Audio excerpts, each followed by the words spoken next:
Hello, and thank you for joining us on the Tuesday edition of Journalist Hangout. I am Bukola Samuel Wemimo.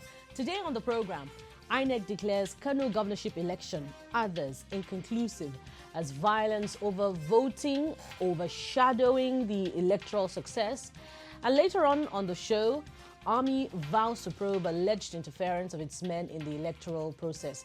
I will be hanging out with Babajide Kolade Otitoju and Emeka Madunagu. Journalist Hangout starts now. Thank you for staying with us.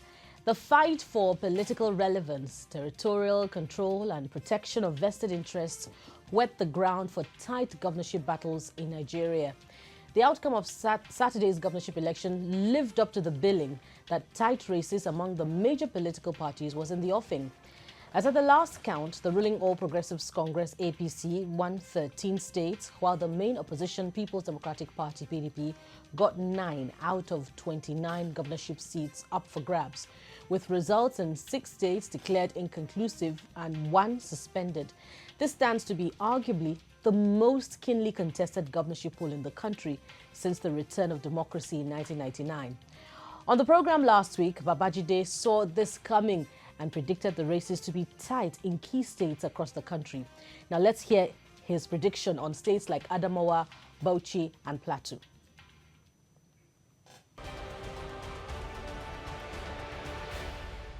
In this contest, with a part of the PDP gone with Babame Mongoro, Yako, a part of the APC gone with Babame Mongoro, the PDP remains.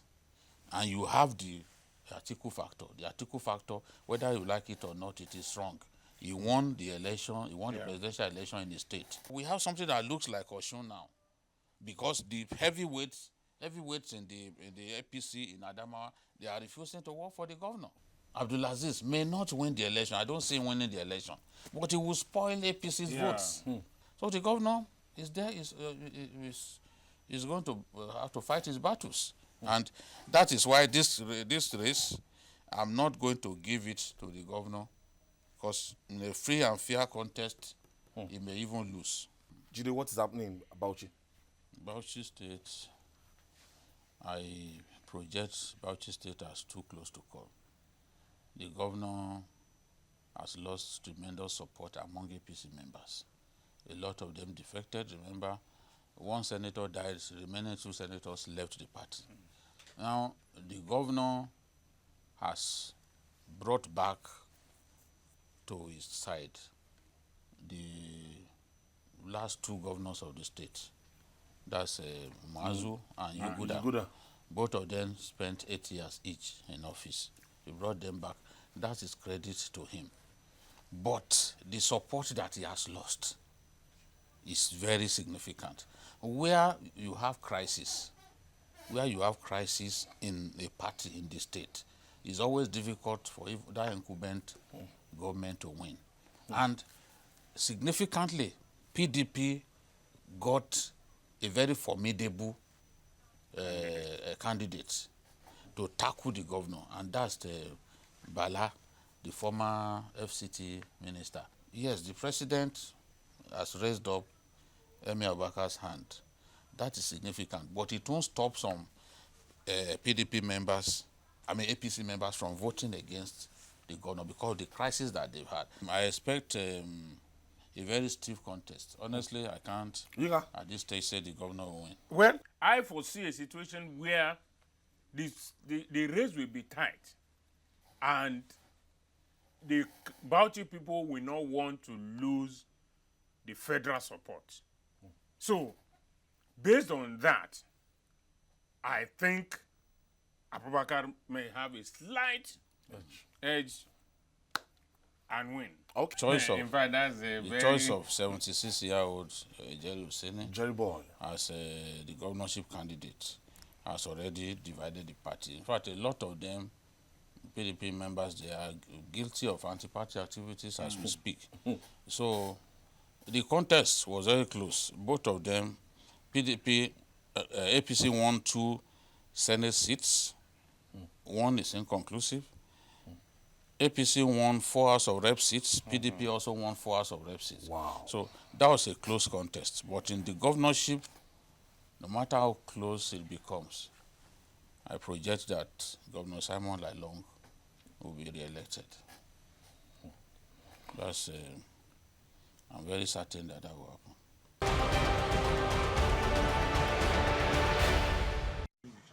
Interesting and intriguing analysis there on Journalist Hangout coming from majorly from Babajide Kolade Otitoju.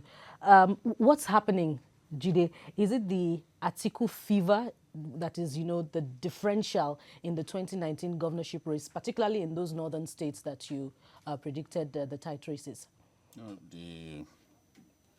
if you look at those 3 states, it is the internal crisis that ensured that that pattern of voting was what we saw on Saturday. I didn't see the governor of Bauchi winning, and I said that clearly. I didn't see the governor of Adamawa State winning.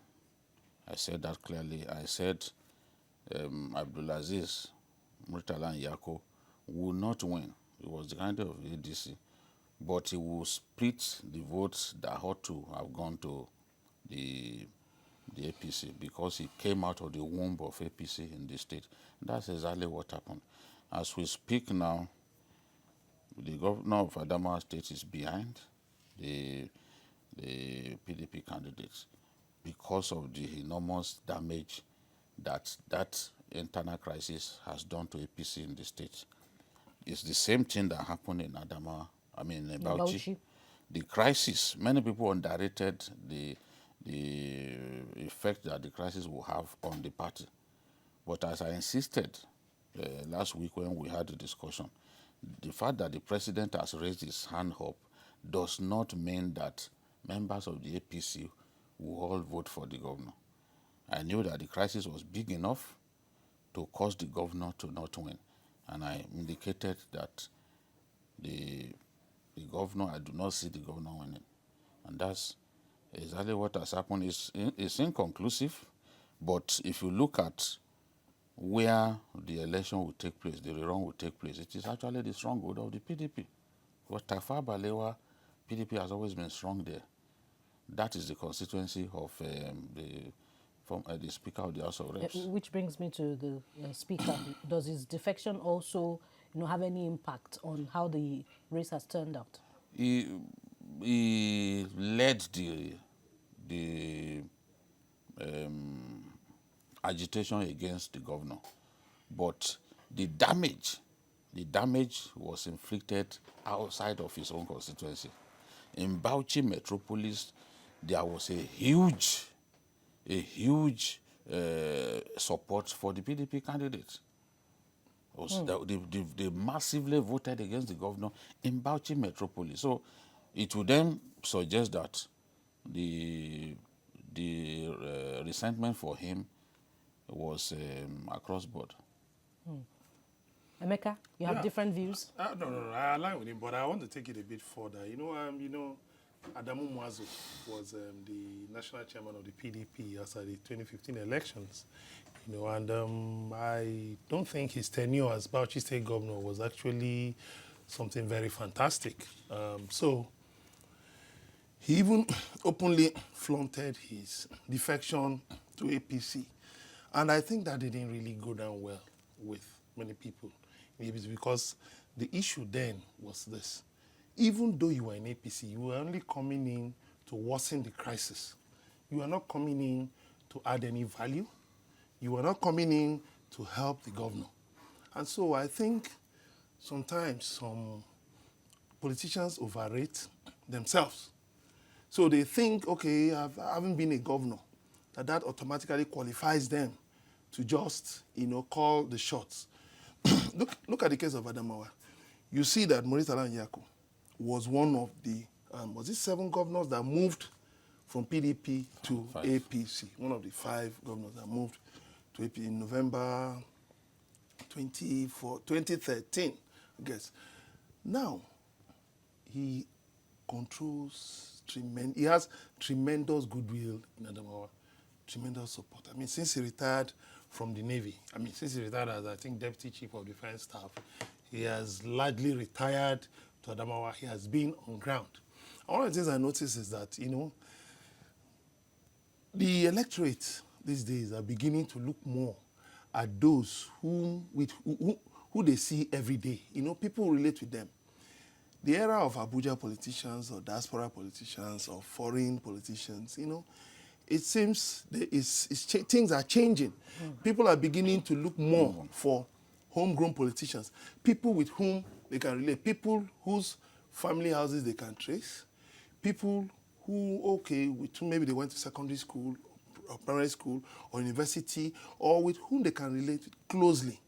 So you find out that also these governors, some of these governors actually thought they could get away with Buhari's name, like it happened in 2015. But today, things have changed. It's now... Absolutely. Things have changed, and it will be interesting if the PDP, you know, carries the day in these northern states where, you know, it was predominantly the APC stronghold. It will definitely change the dynamics of politics in the north. Now, let's see how much of political interest also shaped the emergence of the PDP in Imo and Delta states, where Babajide also predicted that the PDP will carry the day.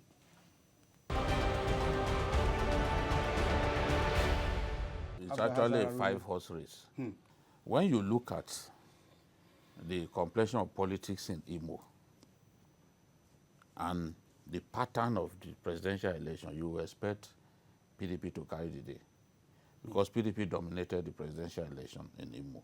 They won far more House of Rep seats, especially than other parties. For a 5-horse race, I can narrow it down to a 3-horse race on election day.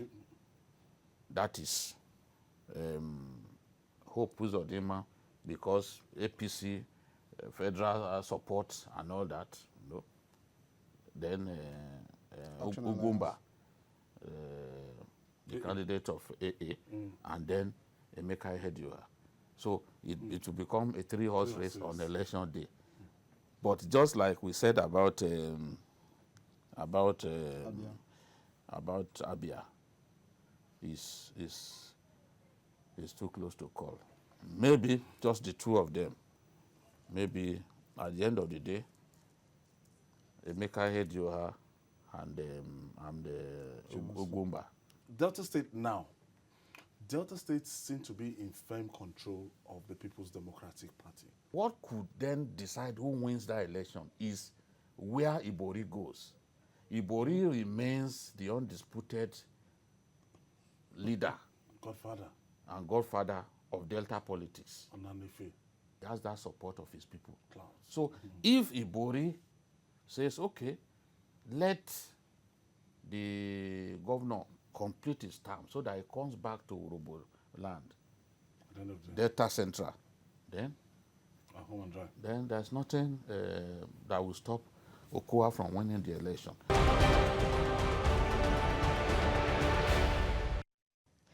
Interesting, Babajide. So what happened in Imo State? You see, in Imo State, Imo has 3 zones: Olu, Okigwe, and Owerri zone.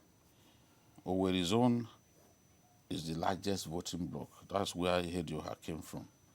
Now, Ihedioha, once he climbed into a big lead, largely from his MBC roots, they could not catch up with him. And then Ugumba, that's Uche Nwosu, the candidate of the governor, did well. He came second behind Ihedioha. You will notice that I said, based on the performance of the PDP in the presidential election, that I expected Ihedioha to win, though the race I projected that to be too close to call. At that point, with 5 big gladiators in the race, it was difficult to say who will win. But the big population of Owerri was what made him to carry the day. Nobody can win anymore without the support of 2 zones. In 2015, the current governor got the support of Ararume from Okigwe and then added that to his own Olu zone and was able to win. So that means that it has always been a PDP place all along. The southeast is the home of the PDP. PDP, you can see what's going on even in Anambra. You have an Abga governor. What is the PDP that dominates elections? Other elections in so Okorocha Anambra. was just lucky 4 years back. Okorocha feasted on the disagreement within the PDP. Okay. Because when Ararume lost the ticket, in anger, he told his supporters to go and work for Okorocha. That was how he was able to win. If you look at the pattern of election, the election before the governorship was dominated by the PDP. In fact, the APC in 2015 could not win a single Senate seat in Imo, but the governor retained his position thanks to that disagreement that arose from the primaries of the PDP. Emeka, it's your area. I'm sure you'll be interested. Yeah, no, I'm from Anambra, but my wife is from Imo. Yeah, it's if you look at the leading contenders, they are largely products of PDP, and PDP was there in 1999, produced Udenwa in 2007, produced Hakim. So when you look at it going down the line, PDP has a strong influence in Imo. And PDP remains on ground in Imo. And then don't forget, Emeka Ihedioha is not a small politician in Imo. Even in Imo nationally, Emeka Ihedioha is not a small politician. He has been there since 1999. He's a mobilizer, he's a grassroots man. He knows how to reach out he has contacts. He's a man with wide contacts. So definitely, I knew this time it was going to be his storm. So I congratulate him.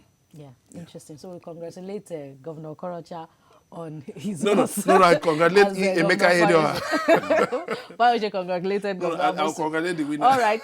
In Gombe, the APC triumphed, but the PDP won in Taraba, which Babajide also predicted correctly.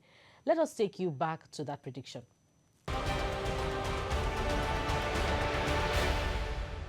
It's baffling. How was Mr. President able to pull what he pulled in Gombe State? Because of the choice of the governorship candidates. The PDP governorship You must get your candidate right. If you don't get the candidate right, it can split the party right down the middle. That's what has happened. Former Deputy Speaker of the House of Reps, Usman Nafada won. That was the choice of the governor. But other party members did not like him. In Gombe, APC and PDP were neck and neck. It wasn't as if the gap has always been wide. No. Remember in the presidential election in 2015, the people voted for Buhari, but in the governorship, they voted for their governor. And he won not by a wide margin. Because you can't say that they have tremendous support base.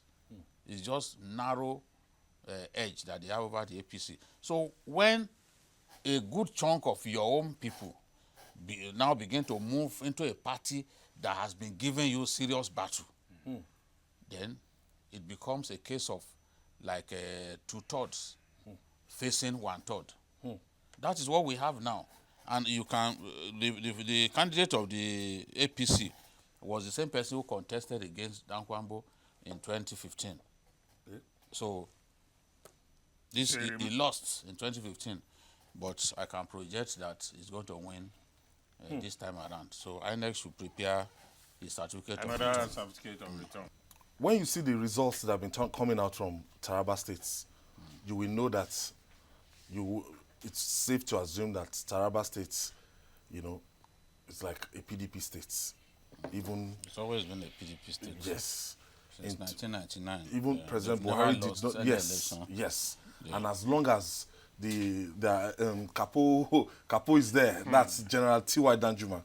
I think he's a major factor in Taraba politics. Yes, it's a major factor, and the governor is from his constituency, Takum. The PDP candidate is very strong. I think they got themselves a very strong candidate this time in Sani Danladi, who was APC. Yes, who was deputy to Dambaba Danfulane Sontai, the late governor of the state. He's strong, but the contest in Taraba is looking like what the contest in Kaduna will be like. A kind of battle between Christians and Muslims. But unfortunately for the APC in that state, Governor Darius Ishaku is a Christian and he will be contesting against two Muslims in Mama Taraba and Sani Danladi.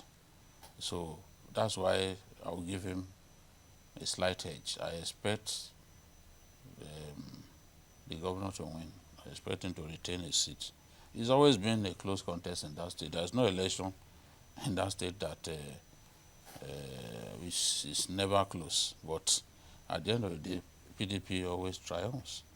And Darius Ishaku has more influence, more resources, and greater power to make things happen. So I'll give him a slight edge, and I project that PDP will retain the state.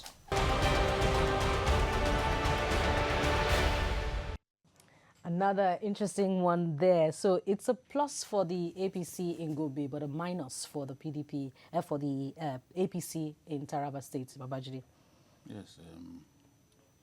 Yes, that's why it's good for parties to always resolve their differences. If it was that what happened in Imo, the other candidates, the three candidates, if you put their votes together, they will have defeated Ihedioha easily. And they were all in the APC at some point. True. There's Ugwumba, Ararume, and the Hope Uzodinma. So you can imagine if all three of them were together. But politicians, you advise them, they don't listen. But disagreements within parties leads ultimately to electoral losses. We saw it in Gombe. In Taraba, the governor has been able to unite his own troops, and as I expected, he won the election. So that puts to rest Mama Taraba's ambition in Taraba State. Hopefully, maybe, if she wants to be like the 15th American president, Abraham Lincoln, then she still has more opportunities to take a shot at the governorship. I'd like to ask, just before I go to Emeka, even if she's going to bounce back in another few years, the Christian religious Muslim factor in Taraba, It's always there. There's not it will still be something she'll have to contend with. It's always there. It's always there. Yeah. So Emeka, you have different views. Yeah, Danjuma. The capo, as I said. That's the big name, where the man somehow is in control of the state, and he hardly Even though speaks. you don't see him. He hardly speaks. He hardly appears in public, but of course, when he sneezes, the people know in what direction he's facing. You know, I want to just quickly say something about Delta. You know, we'll go to that. Don't Okay, worry. all right. All right. So now let's go to Niger and Kwara states. Babajide also predicted the outcome of the governorship election in the states correctly.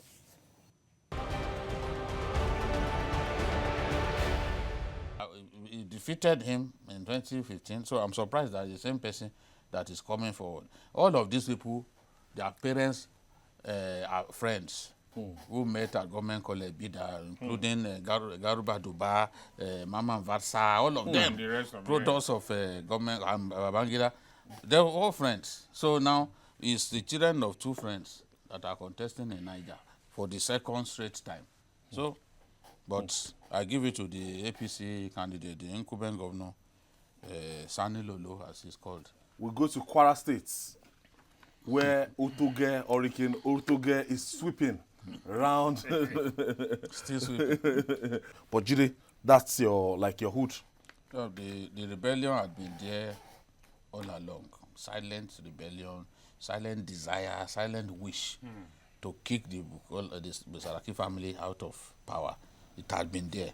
but they didn't have enough bite to make that happen. And between Thanks that to love- that fantastic slogan, Otoge, the thing spread like wildfire in Amatan. And before you knew it, it resonated with the people across the length and breadth of Kwara State.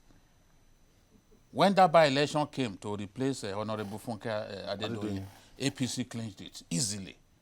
That should have been a sign for people to see that Saraki's days are numbered. AA, Abdulrazak is going to be elected as the governor. the governor of At the expense of Honorable Atunwa. Atunwa, Abdulrazak Atunwa. I congratulate the APC candidate in Kwara in advance.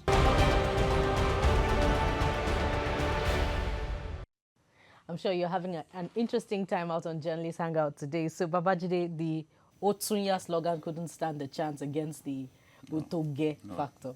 It's not even as catchy or as creative as the other one. So, it naturally resonated with the people, and they really punished Saraki with that slogan. Everywhere he went, those guys would just crawl out of the woodworks and start telling him, Otunya, all learning, you know. It's interesting. But I think that there are lessons to learn from Delta. As I said on this program last week, they have a unique rotatory power arrangement, whereby power moves from one senatorial zone to another. And it's worked since 1999. Moved from Urubu to Ishekiri, from Ishekiri to the Delta Igbos. Delta Igbo. The Ika or what, I don't know what they call Delta it. North, yes. Delta North, that's where the Igbos are. Onioma. And from there, it will go back to Urubu. So they are not going to alter the calculation. And what happened on Saturday shows that Ibori is still in firm control of the politics of the state. It's whoever is supposed that wins election in that state. And he supported Okowa, and Okowa got it. And Great Ogboru, he's always had that ambition, but is it going to rest now or is it going to return? Nobody knows what's going through his mind now. It just shows clearly that, yes, he belongs to the majority tribe. But if the most dominant politician and the most influential politician, who is also of the majority tribe, says this is where he wants his people to go, they are going to listen to him. And that's what happened. I saw that coming. And For you, Emeka, very quickly, I know you wanted to say something about Delta, but for Great Ogboru, was it an issue of wrong alliance? Because many see him as a strong man of Delta politics. Ogboru has always been in politics with bitterness, anger. You don't play politics that way. And then again, you must touch the grassroots. Okowa really, really touched the grassroots with roads. That's why he's called the road master. Done roads into the hinterlands, really touched different areas. And he's a gentleman. Yeah. He's not a combative politician. He's a gentleman, somebody, who likes to build alliances, likes to build bridges. So, again, just like in Taraba, in Delta, you had Ibori. And once I saw that Ibori asked the people of Delta to vote to support Okowa, I knew it was a done deal. Don't forget, I think Ogboru ran against Ibori at the time. So definitely I didn't expect that Ibori would back someone with whom he had a very bitter rivalry many years back. There will be more time to talk about the politics of the future. But amidst violence, overvoting, and other infractions, INEC declares Kano governorship election, others, inconclusive. Stay with us for more after this break.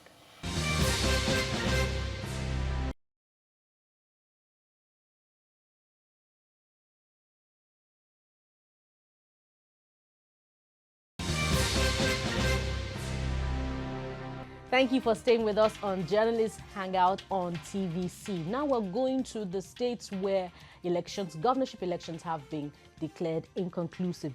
Gentlemen, the Constitution says, that's section 179 subsection 2, that a candidate for an election to the office of governor shall be deemed to have been duly elected where there being two or more candidates, he has the highest number of votes cast, and he has not less than 1/4 of all the votes cast in each of at least 2/3 of all the local government areas.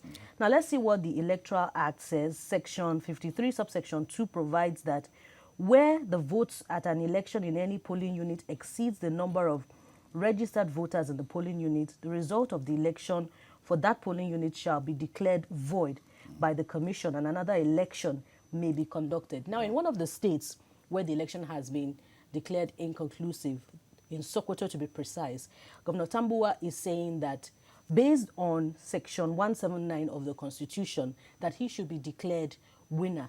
So is there any contradiction between what the Constitution and the Electoral Act says, Babajide? No, there are. You've only read a portion. You've only read a portion of The Electoral Act. electoral law. Okay.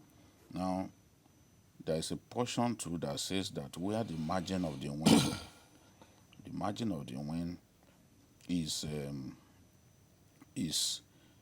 when you're looking at invalid cancelled votes, where the margin of where the cancelled votes exceeds the margin of the win between the first person and the second. person, then you have to organize fresh election in those areas where the votes have been cancelled, and that is what has happened in most of these States.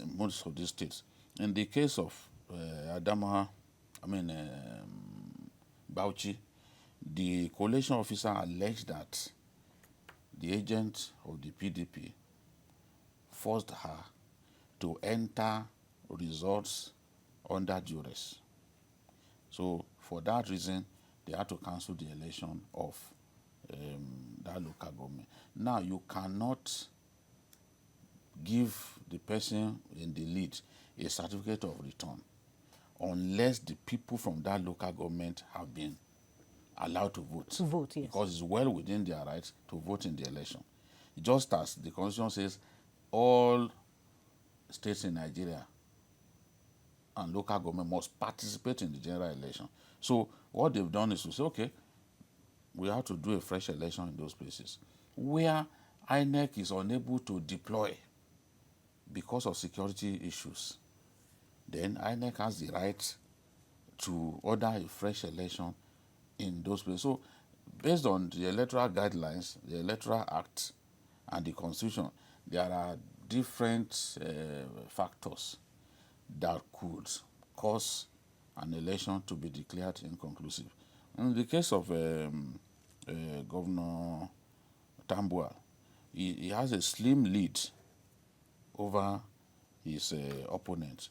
But what INEC is saying is that elections were cancelled in so many polling units in the state. In fact, the polling units are spread through up to 22, I think, of the 23 local governments in the state. So it's like starting, doing a fresh election. Mm-hmm. So, and that is the keenest contest we have seen so far, because the margin of Governor Tambuwal's lead is slim. Very slim. It's slim. 3,413. It's very slim, and he has a lot to fight for. Absolutely. He has a lot to fight for. I projected that he will win, despite the fact that many people say so much about Wamako. I fancy his chances of winning the election. I still think he will win the election. I'm confident that he will win the election. But with 3,000, with just 3,000 votes over his rival, there is a lot to fight for. And if you look at Benue too, Benue, the governor has a margin of 81,000 votes. Yes. You can argue that this is a statistically insurmountable lead for the governor, but based on the law, 120,000, when you put 121,000 cancelled votes against this, it means that this is higher than the margin of the win, and in that case, you have to do a fresh election. That's what the law says. But if they do a fresh election, Jime of APC then needs to tie Governor Tom's hands behind his back, score 81,000 to nullify the lead, and then score a further maybe 20 or 30,000 before, and leave the governor with only 10,000 votes Which before is a Herculean before he task. can win. We all know that this is impossible. It's just impossible. In fact, what happened during the Mama Taraba's contest with Darius Ishaku may happen at the end of the day, which means that the governor may actually increase the margin of his win if care is not taken. It all depends on how both of them mobilize for the election. And in Adamawa, I think the margin is a little over 40,000 for the in Bauchi. The margin is a little over 40,000, I think, for the PDP. For the PDP, 4,059. The council vote is 45,312. Okay, so the margin is 40. Is it 43 or 40 what? For PDP. For Bauchi, the council vote is 45,312, more than the margin of lead of 4,059. Okay. No, that's Adamawa you are reading. Oh, okay. That's Adamawa you are reading. In Bauchi, it's a little over 40,000. I don't know it off the top of my head now. But with the rerun taking place in the APC, the PDP stronghold, it's a very predictable outcome. Now, let me come to you, Emeka. For Governor Tambuwal, what's the strength of his argument? Since he's saying that declare me winner or I'll go to court. Yeah, of course. You should expect that politicians see electoral contests as things they must win. It must be a win-win situation. And I think if he feels strongly that, if he feels that he has a strong case, he should go to court. He should challenge that those portions of the Electoral Act and the Constitution, so that the court will clear that matter. Because this issue of cancelled votes has remained very contentious. I think it was a major issue in the Osun elections. Now it's coming up, and it gives cause for worry. Why? What I said it before on TV. Why do we regularly? Why is it this issue of cancelled votes? Why are they now coming up so regularly? You have cases of malfunctioning card readers. You have violence, overvoting, underage voting. A lot of these things tend to lead to cancelled votes. Now the point is this: politicians invest a lot of money, time, resources. People campaign the length and breadth of their constituencies, of areas they hope to win. And then INEC keeps falling short of the diligence expected of it by Nigerians. And so you keep having these inconclusive elections. And unless INEC puts its house in order, unless INEC takes bold steps to prove its critics and skeptics wrong in subsequent elections, we will have this same issue of cancelled votes, high number of cancelled votes, and inconclusive elections. People have talked about underage voting in many states in the north. What is INEC doing about it? How did these underage people get PVCs? Who gave them PVCs? And then you come to the issue of overvoting. It was a contentious issue during the presidential elections. So they had to start reconciling figures, this one this way, this one that way. President Buhari has said it that he would like to leave a legacy of free and fair elections. But I think he needs to direct that desire to the INEC chairman. Because it's not just enough to say you are independent National Electoral Commission. Integrity must also be your standard. Your elections must pass the test of integrity, or else you will just make people come out to waste their time, waste their resources, and then you'll be taking Nigerians for a ride. Look at the case of Kano. It's absolutely unacceptable that we keep having cancelled votes, inconclusive elections. It's as if you're taking the people for granted. And INEC cannot pretend not to know the reason for these problems. the reason for this cancelled votes, the reason for this inconclusive election, unless INEC doesn't care about the impression that is being teleguided by some powers. I want to believe that Professor Mahmoud Yakubu is someone who is working independently, like the name of INEC suggests. But the actions of INEC, even in this last election, show that INEC is not really on standing the on strength its own. of your argument about, the huge numbers of cancelled votes in some states, in a particular state where votes were cancelled, Sokoto, it was 75,000 cancelled votes. In Kano, 128,000 cancelled votes. Now, when we, bearing this in mind, we cast our minds again back to 2015, where INEC was getting the tag of the electoral umpire organizing inconclusive elections. So with this rising number of inconclusive elections yet again in 2019, are we seeing INEC again bearing that tag, INEC inconclusive? Babajide? Let me first say that the margin of the win in Bauchi for the PDP is 8,542. Okay. Because the PDP scored 449,723 to APC's 441,216. So it's not as high as I said earlier. But the rerun will be in the PDP strongholds. Strongholds. So there's still a lot Of work. of work to do there. In Bauchi local government, I said earlier, PDP polled 104,569 to APC's 55,864. So in the metropolis, there was tremendous support for the PDP candidate. Now, if you look at the phenomenon of cancelled votes, the INEC is not totally to blame, although sometimes it's inconsistent about applying the law. You've seen elections held where the margin was same as we were talking about, and they didn't deem it fit to organize a fresh, rerun. So, but in many cases, it's just like an academic exercise. The person who is leading eventually gets on to win.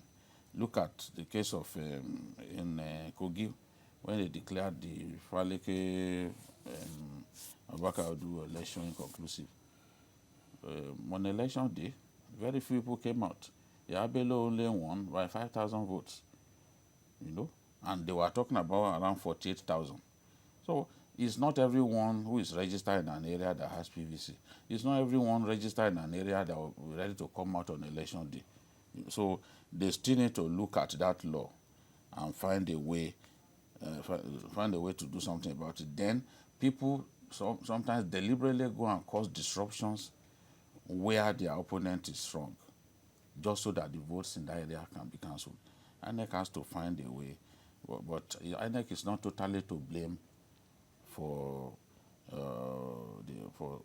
rendering Inconclusive elections. If people willfully go and disrupt elections somewhere, then the right thing to do is to organize a fresh election in that area. Otherwise, you will have denied some Nigerians the opportunity to exercise their franchise.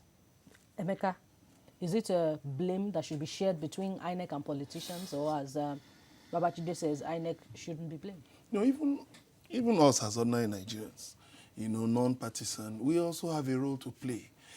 Like I said, we must continuously encourage INEC to apply the law in the case of A as in the case of B, as in the case of C.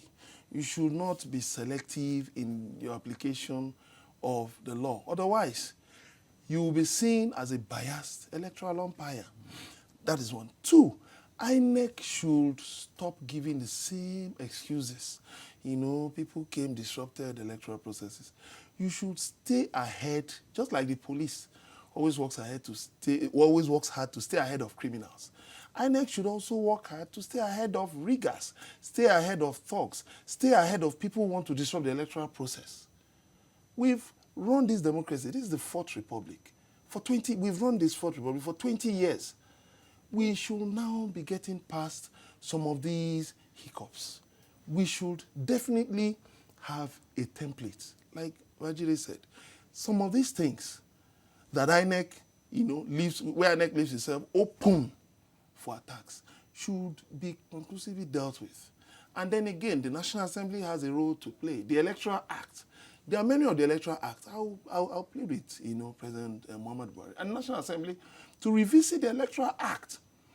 You see, one of the issues somebody like me raised about the rejection of the amendment by President Buhari came up. You heard of an APC candidate that died in Plateau State, the lawmaker, that died 1 hour after winning election. Now, that was an issue. That was an issue that was raised in the arguments over the part of the amendment. Yes, because of what happened in Kogi concerning Abubakar Audu. So the Electoral Act must be amended. These areas must be looked into. Tightened up. Yes, they must be tightened up. Or else, now we have some states where elections will be held next year. Are we still going to have this specter of, look at the number of people killed in governorship elections? 158 people. You talk about thugs. Please, are these thugs, are they spirits? Are they not human beings? What are the security agencies doing? You find out in some places, thugs came, upturned ballots, and burnt them. That is an affront. That is an affront. That is where we are headed now. That is an affront on the electoral system. Process. Yes. Absolutely. Security is central to the conduct of peaceful and credible elections. Yet the debate over militarization of the electoral process in Nigeria has raged on.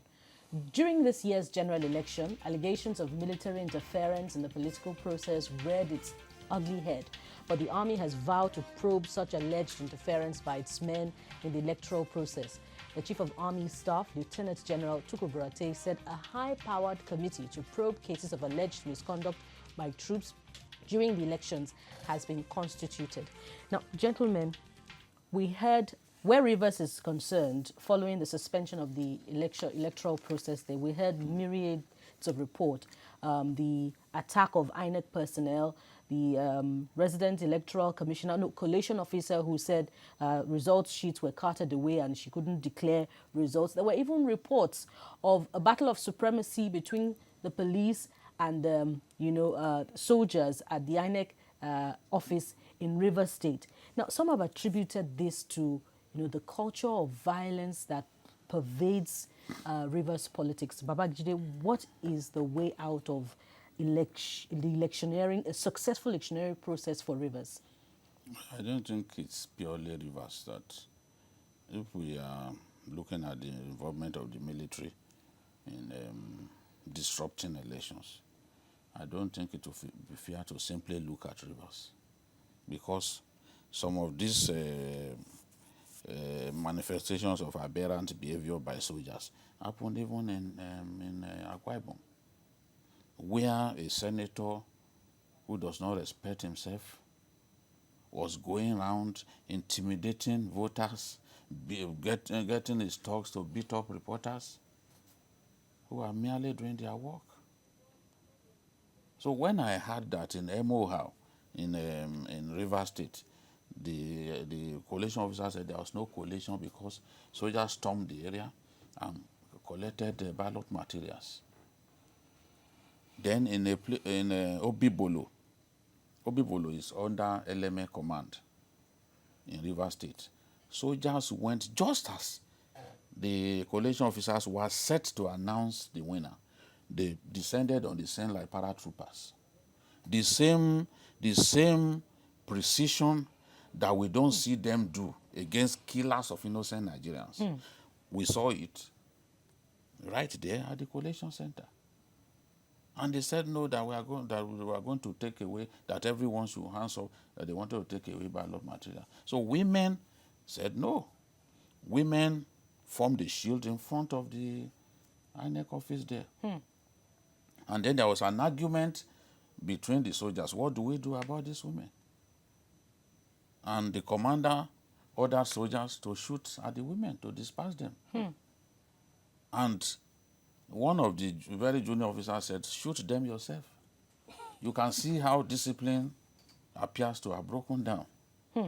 The people who are trying to use the army, destroy the image of the army by getting the army to do things like this. The wrath of God is there waiting for them.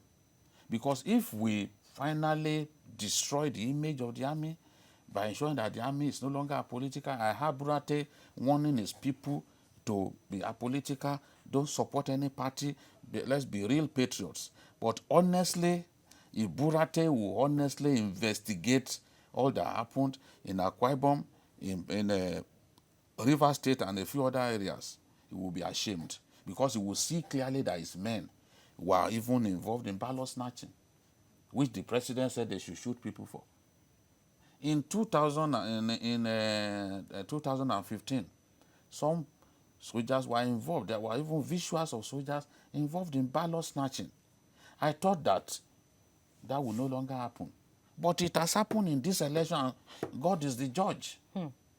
So, yes, there are some unscrupulous politicians who decided to sew uniform for thugs, army uniform for thugs. That's a different matter. But I'm saying that in Bayelsa, in Akwa Ibom, in River State, soldiers were involved in subverting the will of the people. And if the chief of army staff, if he will investigate this thoroughly, he will find that it is the truth. It is the truth. And he should make the probe open, because the army is fond of organizing, probing itself, and then delivering a verdict that favors itself. No, he should make this, if he really wants to be on the side of the truth, he should make the probe open. It is going to see INEC staff come out to narrate how they were harassed and tortured by soldiers. So it shouldn't be happening at all. It shouldn't be happening. And this desperation has got nothing to do with the determination by some politicians to push the candidate of the AAC in the Rivers governorship election? I don't know which candidates they are pushing, because this what we are talking about happened in the presidential election and also happened in this one. I just know that there are some unscrupulous politicians behind this. I don't want to say they are supporting a particular party, because those soldiers don't put the sticker of those parties on their heads. We can only talk about what they do, for which God is our judge, all of us. We will all meet God one day. But these things are wrong. We are destroying the military. And it has to stop. Politicians shouldn't, just because they have some money and influence, be using the military the way they like. The truth has to be told. So, Emeka, it's not, you can't lay it at the doorstep of thuggery and banditry in River State this time around? What is the role of the military in elections? In 1999, the military said they were returning to the barracks. Let them return to the barracks and leave the electoral process for the police to handle. I know even in Rivers, the conduct of the police was also reprehensible. But the military, there are court cases, decided court cases that said the military has no role in election. Yes. They should return to the barracks. Please. 20 years of democracy, it took a shedding of a lot of blood. A lot of Nigerians died during protests against military rule. Nigerians died. People lost people. Things were destroyed. And now we've asked the military to go back. Please, they should go back to the barracks. They have no business with election duties. Don't need them. They should go back to the barracks. Please, we are begging them. We have civil society, civil defense. We have civil defense. What are they doing? We have the police. Let me tell you something. You see, also, the conduct of politicians. A lot of these people, like this, are shameless. But the military should not allow itself to be dragged into this. There was a photograph many years ago of an ASP cleaning the official car of a Senate president. That photograph was published by a leading national newspaper. And that thing caused outrage. A whole ASP cleaning the car of a Senate president. So you can imagine the police, no respect for the police. Now they want to bring down the army. What is going on?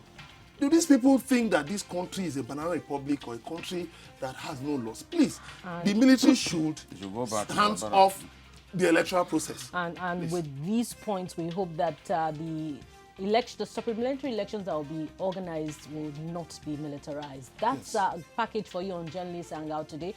Join us tomorrow for another edition of the program. You can also watch the repeat broadcast tonight at 11. You can watch Journalists Hangout on other platforms as well, showing on your screen and on YouTube at youtube.com/TVC News Nigeria. Our feedback channel is Journalists Hangout at tvcnews.tv. Thank you for watching. I am Bukola Samuel Wemimo. Bye for now, and God bless Nigeria.